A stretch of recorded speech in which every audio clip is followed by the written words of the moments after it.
Hello नमस्कार प्यारे विद्यार्थियों, स्वागत करता हूं आप सभी का एक और न्यू इन्फॉर्मेटिव वीडियो में। दोस्तों, आप सभी के कमेंट आ रहे थे, बहुत सारे विद्यार्थियों का कमेंट करके कहना था कि बीएड करने का टोटल खर्चा कितना आता है। विद्यार्थियों, आप सभी के कमेंट का जवाब देने के लिए, कमेंट का रिप्लाई देने के लिए मैं आप सभी के लिए ये वीडियो बना रहा हूँ कि आप सभी के सवाल थे कि टोटल खर्चा कितना आता है। और बहुत सारे विद्यार्थी ये भी कह रहे थे जैसे कि कॉलेज अगर दूर मिलता है तो क्या हम रेगुलर जाएँ या फिर डोनेशन दें। और बहुत सारे विद्यार्थी कहते हैं कि जैसे 5,000 रुपये जो कि काउंसलिंग फीस होती है, 22,000 रुपये जो कि मुख्य फीस होती है, और इसके अलावा कौन कौन सी फीस होती है उसके ऊपर भी आप वीडियो बनाइए।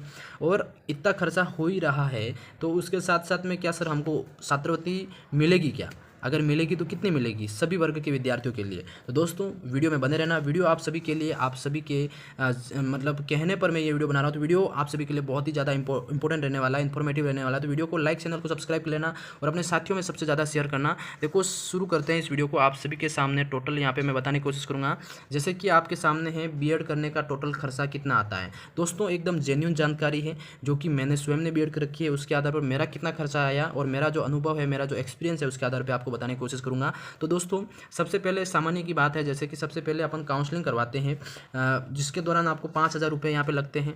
ठीक है। दूसरी बात, जैसे कॉलेज मिलने के बाद जैसे कि आपको अलॉट हो जाती है कॉलेज में, आपके बाद आपको रिपोर्टिंग के दौरान, आप रिपोर्टिंग से पहले आपको 22,000 रुपये जो कि ई मित्र से भरने होते हैं। तो ये आपके मुख्य फीस होती है। इसके अलावा दोस्तों आपके क्या है, रिपोर्टिंग के दौरान जब आप किसी भी कॉलेज में जाते हैं, तो ये मैं किसी एक पर्टिकुलर कॉलेज को नहीं कह रहा हूँ, ये सब कॉलेज का अलग अलग सिस्टम होता है। जहाँ पर अलग अलग आप जाते हो, वहाँ पर क्या है, रिपोर्टिंग फॉर्म के भी कई बार चुपके से आपसे 500 या फिर 1,000 रुपये मांग ले जाते हैं। बाकी ऑफिशियली मांगने का हक नहीं होता है, बट ले लेते हैं। ठीक है। ये अनुभव बहुत सारे हुए हैं अलग अलग विद्यार्थियों के साथ, और मेरे साथ भी हुआ है। और अगला यहाँ पे दोस्तों आपके सामने है, जैसे कि यूनिवर्सिटी, जब आपने बीएससी करी होगी अभी, तो बीएससी की यूनिवर्सिटी अगर अलग होती है और आप जो बीएड वाला कॉलेज मिला है उसकी यूनिवर्सिटी अलग होती है। तो अगर आपकी यूनिवर्सिटी चेंज हो रही है तो उसके लिए क्या है, आपके इनरोलमेंट फॉर्म, यानी कि आपके जो इनरोलमेंट फॉर्म होता है वो चेंज होता है। तो इनरोलमेंट फॉर्म जो नई यूनिवर्सिटी है उसका मतलब भरना पड़ता है। तो उसके लिए आपको कम से कम 2,500 रुपये लगते हैं। यानी कि आप जैसे ही वहाँ रिपोर्टिंग करवाने जाओगे तो मेरे ख्याल से उसी समय आपसे क्या है, 2,500 रुपये मांग लिए जाएंगे। क्योंकि मैंने जब यहाँ पे रिपोर्टिंग करवाई थी तो उस समय क्या है, जब रिपोर्टिंग करवाने गया था उसी समय मेरे से 2,500 रुपये मांग लिए गए थे। तो ये आपको ध्यान रखना है, कहीं कहीं यूनिवर्सिटी में मांग सकते हैं, कई सबका अलग अलग होता है, पर इस चीज़ को आप पहले कन्फर्मेशन फ़ोन करके कर लें। ठीक है। बाकी दूसरा है, जैसे कॉलेज के अंदर रिपोर्टिंग के दौरान ही बात कर रहा हूँ। कॉलेज के अंदर जैसे टीचिंग फाइल होती है, या फिर आपके बैग हो गया कॉलेज का प्रॉपर, लाइब्रेरी हो गई, लाइब्रेरी कार्ड हो गया, जैसे लाइब्रेरी के अंदर आप बुक वगैरह लेते हो, तो ये सारा मिला के आपका टोटल चार्ज आपसे लिया जा सकता है यहाँ पे 2,500 से लगा के 4,000 तक। कितना लिया जा सकता है? 2,500 से 4,000, 2,500 से 4,000 तक का आपका ये सिर्फ साल में एक बार हो सकता है। तो ये आपका एक पे करना पड़ता है। ये भी आप जब रिपोर्टिंग करवाने जाओगे तो उसी समय आपसे मांग लिया जाएगा। यानी कि कहीं कहीं बाद में भी मांगते हैं और कहीं कहीं रिपोर्टिंग के दौरान ही मांग लिया जाता है। यानी कि 2,500 से 4,000 रुपये वो ये, और आपके इनरोलमेंट के 2,500 के लगभग वो हो गए। यानी कि ये आपको कॉलेज में रिपोर्टिंग करवाने के दौरान आपको पहले ही कॉल करके पूछ लेना है कि सर आपके यहाँ पर कितना क्या फीस है, बाकी ताकि हम यहाँ से हम व्यवस्था करके लेके आएँ। ठीक है। तो ये ध्यान लगाना आपको। बाकी यहाँ पे जैसे कॉलेज के अंदर की बात करें तो कॉलेज के अंदर ड्रेस जो होती है दोस्तों, कॉलेज अभी जितने भी बीएड कॉलेज है सबकी पर्टिकुलर ड्रेस होती है। तो ड्रेस क्या है, आप बाहर से सिलवा नहीं सकते हो। कई बार क्या होता है, कॉलेज वाले स्वयं ही अपना एक दर्जी रखते हैं, तो दर्जी को मिले हुए होते हैं और आपस में वो ड्रेस व्रेस सिला के 100-200 रुपये का फ़ायदा उनका होता है। तो यानी कि आपसे पर स्टूडेंट 1,200-1,300 रुपये आपसे ले लिए जाते हैं। यानी कि कॉलेज वाले सिलाई करके देते हैं ना, तो ये 1,200-1,300 रुपये आपसे और मांग लिए जाते हैं। इसके अलावा आपकी बात करें तो कॉलेज के अंदर कल्चरल एक्टिविटी होती है बहुत सारी, हर हफ्ते आपकी एक्टिविटी होती है। 100 से 200 रुपये आपके मांग लिए जाते हैं कभी कभी, हर महीने, हर हफ्ते की बात है ये तो। ठीक है। बाकी जैसे कि यहाँ पे अलग दूसरी बात करें अपन, जैसे कल्चरल, और यहाँ पे एक है कल्चरल और लिटरेसी एक्टिविटी।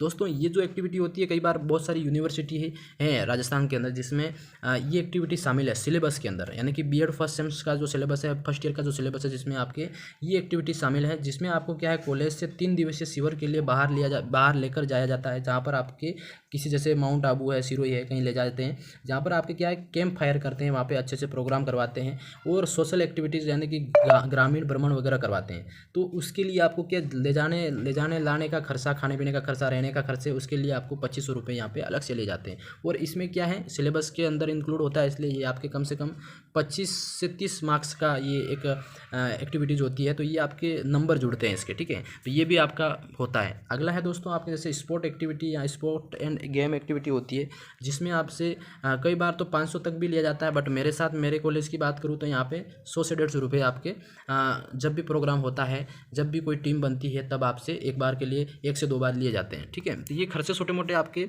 साल भर चलते रहते हैं, है ना। विशेषकर बात करें दोस्तों, जैसे 2 वर्ष बीएड है आप कर रहे हैं, तो उसमें क्या होता है, एक चीज़ अभी ध्यान रखना, अभी पहले नहीं होता था, अगले साल से लागू है। पहले क्या है, 1 साल की बीएड होती थी, जिसमें 2 साल की बीएड होती थी, जिसमें सीधा पूरा साल चलता और लास्ट में एग्जाम होता है ना, पूरा साल चलता और लास्ट में, जिसमें एग्जाम फॉर्म सिर्फ एक बार लगता था, एक बार लगता 2 बार। ठीक है, अब क्या हुआ है यहाँ पे, जैसे 4 सेमेस्टर हो गए, जो 2 वर्ष बीएड है उसको 4 सेमेस्टर में विभाजित कर दिया है, यानी कि 4 सेमेस्टर के माध्यम से आप बीएड कर रहे हो, है ना। पूरे राजस्थान में ये कई गिने चुने कॉलेज है जहाँ पर सेमेस्टर सिस्टम नहीं है, बाकी सब जगह सेमेस्टर सिस्टम आ चुका है। तो इस चीज़ को आपको देख लेना है, आपकी स्थिति अच्छी है तो आप कर सकते हो, वरना यहाँ पे आप डूब सकते हो बहुत ज़्यादा। जैसे एग्जाम फॉर्म फीस है, जैसे फर्स्ट सेमेस्टर की एग्जाम फॉर्म फीस की बात करें दोस्तों, तो जहाँ मैं कॉलेज अभी मैंने पूरी की है, वहाँ पे मेरे 4500 रुपये जो हैं 1 सेमेस्टर के थे, यानी कि मैंने 4 सेमेस्टर एग्ज़ाम दिया है। 2 साल की बीएड में 4 सेमेस्टर मैंने पढ़े हैं, एग्ज़ाम दिए हैं, तो 4 सेमेस्टर की एग्ज़ाम फीस देख सकते हो आप, 4500 पर सेमेस्टर 4500 रुपये, यानी कि टोटल 18,000 रुपये मेरे सिर्फ सेमेस्टर के लगे हैं। तो ये एग्ज़ाम फीस भी बहुत ज़्यादा है।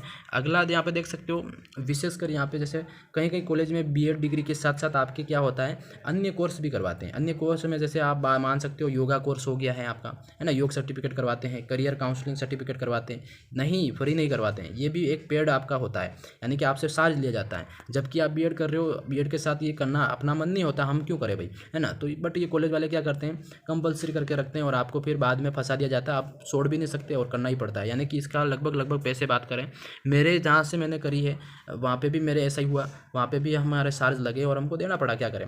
तो यूनिवर्सिटी में क्या है, ये सब सिलेबस के अंदर इंक्लूड करके रखते हैं, बच्चों को बोलते हैं कि करना कंपलसरी है। अगर एक कोर्स के 5,000 रुपये मांगते हैं, इसमें क्या है, एक कोर्स जैसे योगा का मान लो 5,000 रुपये मांगते हैं, दूसरा जो कोर्स है करियर काउंसलिंग उसके लगभग 3,000 रुपये मांगते हैं। यानी कि अगर कोर्स करने से मना कर दे तो कॉलेज वाले किसी न किसी एग्जाम में बैठने से मना कर देते हैं और ब्लैकमेल किया करते हैं। ठीक है, ये चीज़ें होती है। मैं किसी एक कॉलेज का नाम नहीं दे रहा हूँ, पर ये इन्फॉर्मेटिव वीडियो है, बहुत सारे विद्यार्थियों के साथ धोखा होता है। ठीक है, तो ये ध्यान रखना। अगला है दोस्तों, यहाँ पे सेकेंड ईयर फीस की बात करें तो सेकेंड ईयर में दोस्तों कई बार ये होता है कि स्कॉलरशिप आ जाती है, समय पर आ जाए तो आपके मज़े ही मज़े, अगर समय पर नहीं आती है तो आपको स्वयं अरेंज करके भरने पड़ते हैं। कितने भरने पड़ते हैं, 27,500 रुपये आपको टोटल भरने पड़ते हैं। कहीं 28,000 भी मांग लेते हैं, या फिर आपको 27,000 का जो बिल है वो आपके बैठता है। ठीक है, ये ध्यान रख लेना। अगला है दोस्तों, विशेषकर यहाँ पे सिर्फ कॉलेज का खर्चा ये मैंने बताया टोटल। अब मैं यहाँ पे टोटल खर्चा आपको नहीं बताऊँगा, ये जितना टोटल खर्चा मैंने स्टेप बाय स्टेप बताया आप खुद जोड़ लेना, है ना। एक खर्चा डायरी में लिख के जोड़ लेना कि ये कितना खर्चा आ रहा है। ठीक है, ये मैंने एक मल्टीपल जो आपका एक पूरे साल में 2 साल में खर्चा आता है मैंने पूरा बता दिया। ठीक है, आप यहाँ पे जोड़ के अनुमान लगा सकते हो, मैं प्रॉपर नहीं बता सकता हूँ क्योंकि ये यूट्यूब गाइडलाइन के खिलाफ है। ठीक है, बाकी यहाँ पे सिर्फ कॉलेज का खर्चा कितना है तो ये आपको बताया मैंने।